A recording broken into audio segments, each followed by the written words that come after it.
Hello and welcome to the latest episode of the Celtic View podcast, the podcast of the 9-in-a-row champions.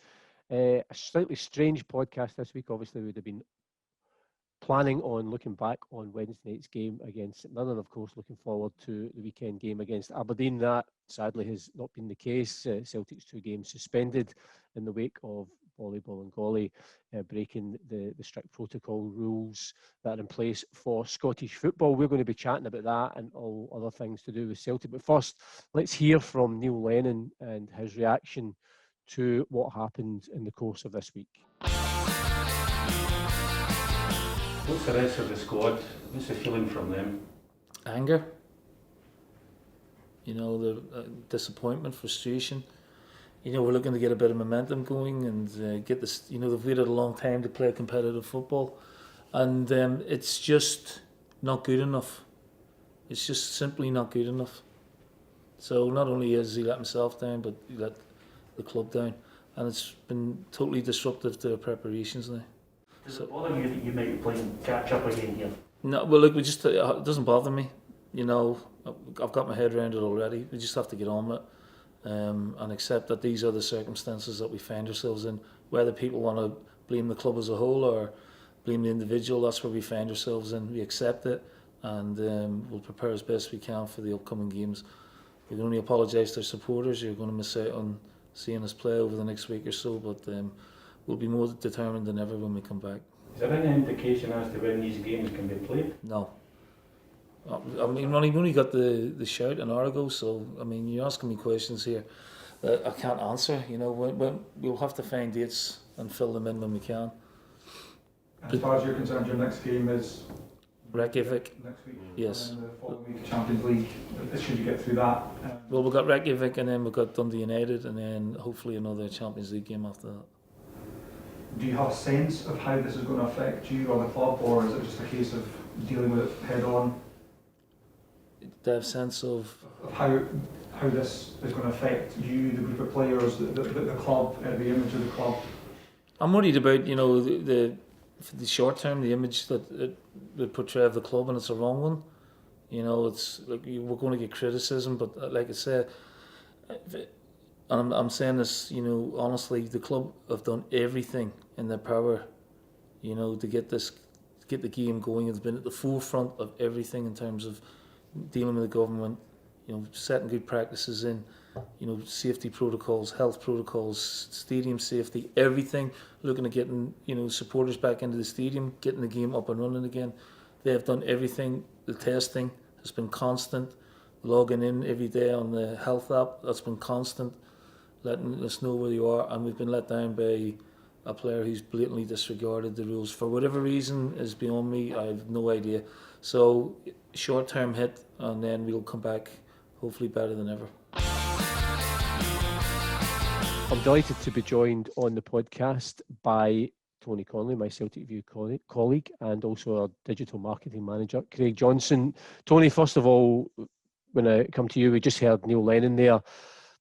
When he spoke, you could feel the kind of frustration. He said he was livid. There was a real sense of disappointment that obviously, it's like the club down. But I think obviously he feels that very personally, given what he'd said to the players in the wake of what happened up in Aberdeen.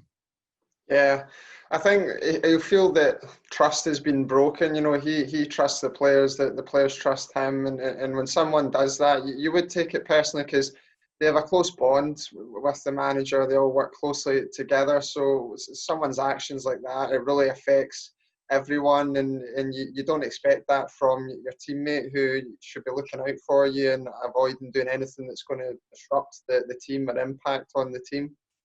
And Craig, one of the things the manager mentioned, and again, I think that feeds into that level of frustration, is that the club has, followed all the protocols. Everything's been set in place. They've been at the forefront in trying to get football back up and running for this season, and that was, that was a real frustration. That then it's been kind of undone by what the manager described as the kind of selfish actions of one person. I think that is the frustration. Working here, we know exactly what has gone into all the planning behind the scenes, both up in Lennoxtown and here at the stadium. What happens on a match day, around about both the players and the kind of support staff here. So there is a massive amount of work that goes into this. And it's frustrating that has happened. I think what it does do, it kind of reinforces the importance of just everybody being vigilant, everybody kind of being on guard, and just really kind of being fixated on this virus won't go away. It affects everybody. So it's kind of no matter if you're a player, if you're support staff, anyone, you've got to kind of be on your guard and just really focus on how we're going to get through this. And I suppose, again, from the players' point of view, Tony, they would have been getting into, like, certainly Tuesday's training with very much their eye on the game against St Mirren on the Wednesday night, and that's would have been the preparations. And then obviously following that, they'd have been then preparing for the visit of Aberdeen to Celtic Park for Saturday. So it's kind of disrupted that in terms of, and particularly in the back of the 1-1 draw at Rugby Park, they'd have been looking to try and bounce back very quickly with a win. Yeah, we've heard that from the players before. When we've talked to them, whenever they've dropped points, they're really eager for the next game. They just want to get right back in there and play. So it was ideal that we were going to have a midweek fixture for the first time in about 5 months.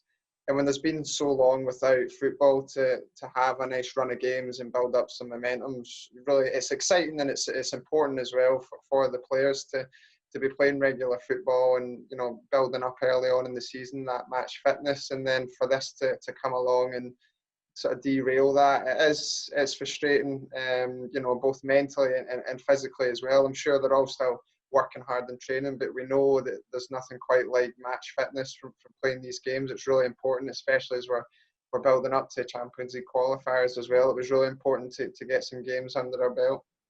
Celtic will return to action on Tuesday night against Kia Reykjavik. We're going to look at that game in the course of the podcast, but we are going to first of all look at some positive news that happened this week, Craig. And I suppose before we go on, obviously people will see the backdrop that I've got of the Celtic Park frieze. Tony's got the classic bookcase. We just have to reassure people we haven't put you in a cell. But it's obviously your words of wisdom that we're really wanting to hear. And the news came this week that we've signed a new striker, Albian Ajeti, who came up from West Ham United, a former teammate of Moi Elyounoussi at FC Basel, Swiss international player. Number 10, I'm hoping that's significant in this season, but certainly I think the fans will be excited to see him in action, sooner rather than later. Yeah, I think so. On paper, looks a great signing. Experience of winning leagues over in Switzerland, playing in the Champions League, all the pressure that comes with that. He's of a good age. He's been a target, I think, for quite a while for the club. So it's great to finally get him on board.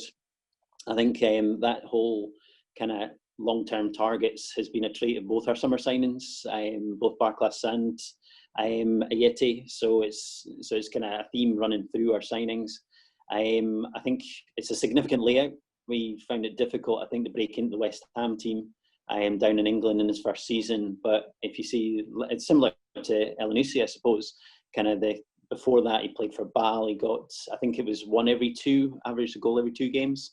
So he's got a good record over there. So it's something that hopefully he can bring in, hit the ground running quite quickly. I'm not too sure of his fitness, of how that will be, of how much the manager wants to integrate him before starting him. But I think he can be registered for Tuesday night, can't he? Yeah, and I think he'll be looking to play. Interesting. I say Basel, you say Bâle, so we both know what we're talking about. Yeah. Tony, it's always exciting when the club get a new player. The fans obviously want to see him before too long. And I think Craig touched on it, that idea of, and similar to Elyounoussi, that sometimes, players can come to a club and it can be frustrating and it maybe just doesn't work out for them for whatever reason. But then I think the next club can sometimes benefit because you're getting a player who, he's still only 23, he's desperate to play football first and foremost, so he'll be really hungry to show what he can do at Celtic and show that that the season at West Ham was just a kind of aberration, and he did deserve his position, and I think we could get the benefit of that. I think so. At West Ham, he only had about 8 or 9 appearances, so it really didn't get much of a look in. But the quality's there. He's at a great age, and he's come through a good academy system as well. I think Bal's academy system's produced some really good players in the past, a steady string of players like Rakitic as well. I think at Barcelona he came through their academy system. So the quality's there, and in his last season he was firing in the goals for them. So is it a wee blip at his time at West Ham, not really getting a look in, but I think that will benefit us because he's going to be really, really hungry. He wants to prove himself. You know, that feeling of not being given a chance and wanting to prove people wrong is something that we hear players talk about a lot, just, you know, proving their doubters wrong. It's a great motivator for them. So to come to a club like Celtic and to have the chance to play alongside these players, they'll be getting plenty of supply, as we're seeing from the early games as well, the fullbacks and stuff like that. So there'll be plenty of goal scoring opportunities for him, and he's going to be hungry to hit the ground running. And he's got that experience as well at this stage of the season, playing Champions League qualifiers. He's played in the qualifiers, he's played in the group stages, so that'll be really valuable experience. And I think he'll fit in well in the Scottish game. From the highlights I've been watching, he does seem like a real strong player. He can hold off a challenge, he can have his back to goal and link up with strikers as well. He's played as a pairing, so there's plenty of options there for Neil Lennon. And I take it the two of you just teaming up against me, and you're both going for Bal rather than Basil. I was just, I didn't. That one was in the tip of my tongue. I'll probably say it the other way around next time I say it. Well, listen, we're looking forward to seeing our new number 10. But before that, let's just hear a few words from his first press conference at Celtic Park. Yeah, I'm very, very happy to be here. Finally, everything is done. Finally, I can start soon. And it's been a long day with the medical and the signing, so I'm really excited that everything is done. What do you know about Celtic, and what can Celtic do for you to make you a better player as well? Actually, I know a lot about Celtic. Everyone knows Celtic, knows the tradition about this club, knows the stadium, knows the players, and I'm really happy to sign for this big club. And yeah, personally, I'm looking forward to meet my new teammates, to start playing with them, to share the emotions, and just to get better day by day. You've already met up with a Celtic player, Albian Ajeti. You played with him before at Basel. Did you speak to him before moving to Celtic, and how good is it that you being able to link back up with him? Yeah, he actually called me a couple of times, but to try to convince me. But he actually doesn't need a lot to convince me to sign for Celtic. So, yeah, we had a chat together. He asked me about my situation, and yeah, I remember the games we played together. We had many good moments. We scored lots of goals in our time back in the days in Basel. So I'm really looking forward to link up with him again. Craig, I mentioned obviously the fact he's been given the number 10, and I'm hoping that will be significant this season. But you know, the prospect of Albian Ajeti playing up, either he said he can play as a lone striker, but maybe alongside Odsonne Edouard. We saw again, certainly the second half of last season, how potent the Celtic strike force was when Odsonne and Lee Griffiths were teaming up. Yeah, I think that's a really exciting. He mentioned that in his press conference, and I think it's something that will really excite both us and the fans. I think he was here at the stadium yesterday. He's 6 foot. He looks like he's got a physical presence. I think he can kind of complement Odsonne quite well. I think he'll give Odsonne a bit more freedom rather than just playing as the target man. So I think it gives us much more options within the formations we can play, and it'll certainly be interesting to see how he gets up against some Scottish defences.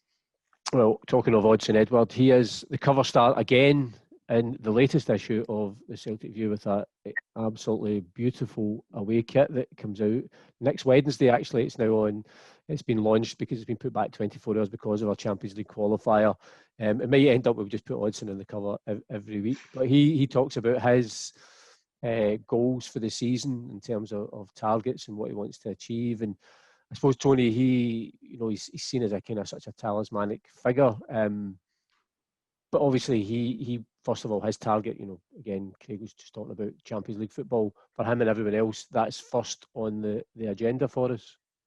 Yeah, that's the next game as well, and it's such an important goal for the club, and it'd be great to have Champions League football and be able to get fans back in the stadium for when the group stages could potentially come around. So yeah, it's always an early season goal. A bit strange this year. Usually we would have played some of those early qualifiers before starting the league, but might benefit us having a couple of competitive league games under our belt before we come into this. And I was reading this morning as well that if we were to make it to the group stages, could potentially be in pot 3. That is, unless Moussa Dembele scuffers it for us and wins the Champions League for Lyon. So, yeah, I know there's a lot of games. It's going to be hard, with these single legs. I think that's when the fans will really be missed. But we've seen that the players are equally as motivated as well. They're desperate. They love Champions League football. So they'll be giving it their all, and hopefully Tuesday goes well. And I should say, obviously this week's Celtic View coincides with the 55th birthday of the magazine, which was last Tuesday, the 11th of August. So we kind of highlight that. We just look back at really some of the ways that the View reported on our original 9 in a row, last season 9 in a row, the 3 European finals. So it is still going strong. It is actually even older than me, so it shows you how old it actually is. Next week's Celtic View, we're already in the midst of that. I know Tony's got a brilliant feature on a guy called Michael Connelly.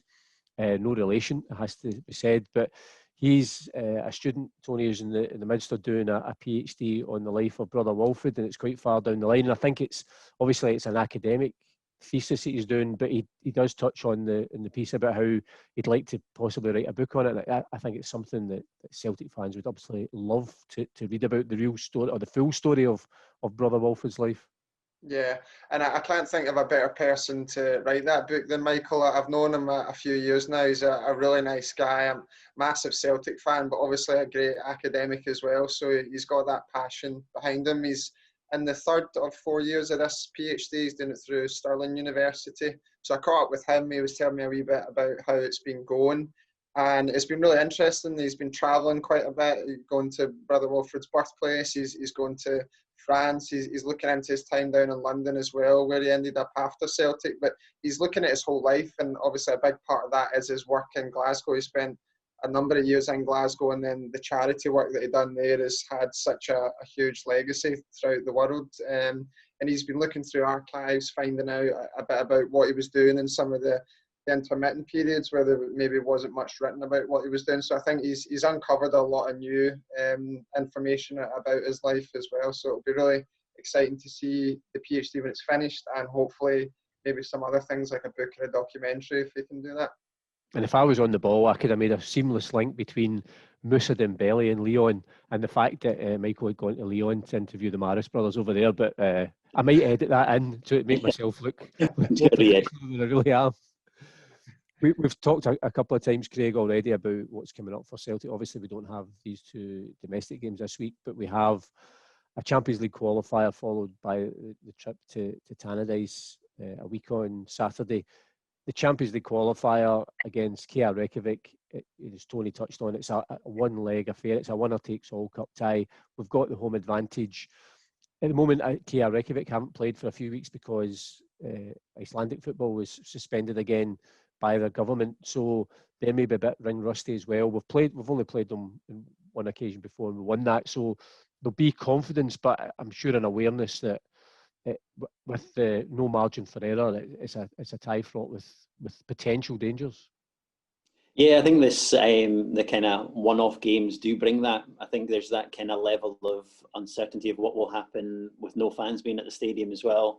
I think there's still a kind of aura about Celtic Park having that home draw, that teams coming here will kind of be slightly taken in by the stadium, and I think that should give us an advantage. I don't know much about Reykjavik, other that they're kind of obviously kind of paused their season as well, so it's going to be interesting to see how the 2 teams kind of line up, and it'll be really interesting from a European point of view as well, because obviously as an away team you'd come in, you'd sit in, you'd try and probably damage limitation, try and grab an away goal. But obviously, it's very much like probably like a League Cup tie now. That it's maybe a chance for them to go for it. They've got nothing to lose, so it should make for a good game, I think. I'd like to think we've got too much for them though. And do you think as well, that idea, as you say, it's a one-off and it's cup ties, but our experience over the last few years of domestic cup ties, of how, and it's what people always highlight in terms of this run of success. It's the cup success that shows the mentality of the team, because on any given day, a bad decision, a bad, an off day, but they've always got up for these cup ties that will help them come Tuesday night. Definitely, I think it's that whole thing of understanding a cup tie. It's like you say, it's kind of playing the 90 minutes. It's managing the game. It's kind of any kind of drawbacks. It's kind of getting those cleared out your head and going again. And they've proven that over the past 3 seasons. So it's kind of, I think it is. Hopefully, that will kind of sit in our favour as well. Tony, obviously, again, it's a home game for us. That's the most important thing. Well, Craig touched on the fact that teams coming to Celtic Park, or probably if we end up going away, it slightly changes the dynamic of the tie. But I suppose from a Celtic point of view, it's all about, we'll be taking the game to KR Reykjavik, because that's what we generally do anyway. Yeah, I think so, and I think it could play in our favour as well. That, like Craig was saying, that these away teams can't really sit in and try and take a result back home for them. They're going to have to come out, and we see domestically how much that plays in our favour when teams do come out and try and attack us. If we get an early goal against a team, it forces them out. It opens up space that the Celtic players can exploit. So I would expect it to be a favourable situation more for Celtic when they're coming up for these teams. There's definitely stronger players in this Celtic squad. Celtic should be getting past this team. Not saying that it's going to be by any means easy, but making sure that those teams aren't sitting in and, you're struggling to find space. Like we've seen with Kilmarnock, it can be really difficult when they just put 10 men and 11 men in the box and you're trying to find these gaps. So, Reykjavik need to get a win here. It's all or nothing. And this Celtic side are great at coming out on top in these one-game situations. As we've seen with the domestic cup success, they know what it takes to go over the line when it's all on the line, and they can't afford to drop anything within that 90 minutes. And I mentioned the fact that we've played them before, back in 2014, Ronnie Dyler's first season. But although it's the second time we're meeting them, Craig, it's the first time they'll be at Celtic Park, because obviously, as people remember, that was one of our 2 games that we played at Murrayfield, given the fact that we're still working on the stadium following the Commonwealth Games. So a new experience for Reykjavik. We did well last time. 2 goals from Virgil van Dijk and 2 from Timu Pukki on the night. Secured ended up being a 5-0 aggregate win. Yeah, I think Callum McGregor scored in the first leg, didn't he? Was that on his debut as well? It was on his debut, and maybe more importantly, it was on my birthday. Oh, there you go. So I think Callum McGregor, Virgil van Dijk, Timu Pukki, if Ajeti scores on his debut, then I think we've got a good one on our hands here. But yeah, I think it'll be. I think we will have that advantage given the sporting arena that Celtic Park is, and kind of the mythical nature of it. So I think definitely it's. I think just one thing, touching back on what Tony was saying, I think it gives a chance to play in Europe with the handbrake off because of these no away goals. You can go for it. You can try and get that early goal. You can probably take a little bit more risk as well because you're not worrying about leaving the back door open. So I think there is that chance of kind of maybe a few goals. I don't want to curse it now, but I just have. But just a few goals on Tuesday night. And obviously the reward for winning this game, Tony, is a tie against the winners of Ferencváros of Hungary or Djurgården of Sweden. So again, we know, and I think it's going to be another home tie. We were first out the draw. So I suppose particularly in this situation, that's all we can really hope for. Yeah, another home draw is great. It's good for the players to not have to be travelling at this time to trying to reduce the risks of the spread of coronavirus. So to know your opponents, I don't think they'll be spending too much time thinking about them right now. When we've spoken to the players, we know that their minds is just fully on the next opponent. But it's good to know that they've got that home advantage if they can get through this one as well. Do you know, every time you're talking, Tony, I keep thinking, I hope you've got some good books in that bookshelf in case people are just honing in on it just to see what your reading tastes are. The Beano album in the background. I've positioned it so that my shoulders are hiding the alcohol, so there's a whole shelf dedicated to that. Yeah, consummate professional. We are going to close out the show by just looking back on that Callum McGregor goal that Craig mentioned. I should say also that in this week's View, we've started a new feature which kind of ties in with the Celtic View Twitter feed, where we actually, ironically, we chose 4 goals against our next opponent, which should have been Aberdeen, and we asked people to vote on their favourite, and we chose a comment from each of the 4, and then we saw which one was polled as the favourite goal against Aberdeen, and the one that won it was Tom Rogic's goal in the 2017 Scottish Cup final to clinch the invincible treble. So if you go into the Celtic View Twitter feed at Celtic View, we've got another poll running for the game against Dundee United the following Saturday, so you can vote for that, and you might end up in next week's Celtic View.